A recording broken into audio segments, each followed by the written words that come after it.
I'll just speak about the experience of the second speaker or second personality who had a great impact on my life, and that was Dr. Israr Ahmed. Dr. Israr Ahmed, may Allah grant him Jannah, he was one of the best Urdu-speaking orators in the world that I know of. So I traveled all the way to Pakistan in 1991 to meet Dr. Israr Ahmed. He was a medical doctor. He wasn't trained in any Islamic institute or Islamic university. He was a medical doctor inspired by Maududi, Jamaat Islami, went to Tabligh Jamaat, then started his own organization, Tanzim Islam. I went to Lahore to meet him. And I was shocked at his simplicity. The command that he has over the Quran. He also speaks in English, but mainly in Urdu. And I was impressed by it. So I purchased all his video cassettes and added to the video cassette library. And to cut the story short, I learned many things from him. I'll just mention two important things I learned. Number one, he told me that I told about my background. I'm a medical doctor. I've just passed. And in 1991, I finished my medical studies and I was doing my internship when we started the organization. In 1991, in 1990, I finished my medical studies. For 1 year, there was internship. And during internship, I had more time, so we started the organization. So I told him, I've just finished my medical studies. I would like to become a surgeon, do my MS, and I'm interested in Dawah. So he told me, son, you have to choose between the two. Either you choose your medical practice or Dawah.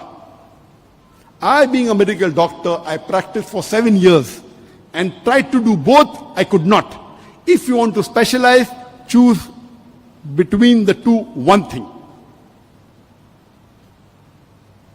Then, after his guidance, I chose to become a Da'i. The second thing I learned from him was, he told me that if you want to become a Da'i, see to it that you make your personal needs the minimum. I said, why? He said, if you make your personal need the minimum, with the least amount of monthly requirement, you can speak the truth more easily. You won't have to depend on anyone. You won't have to depend on please someone who's paying your salary. See to it that your needs are the least.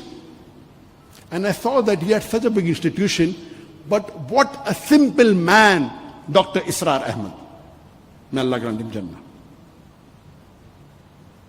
And this thing, that not to spend excessively, was one of the cornerstone of my success.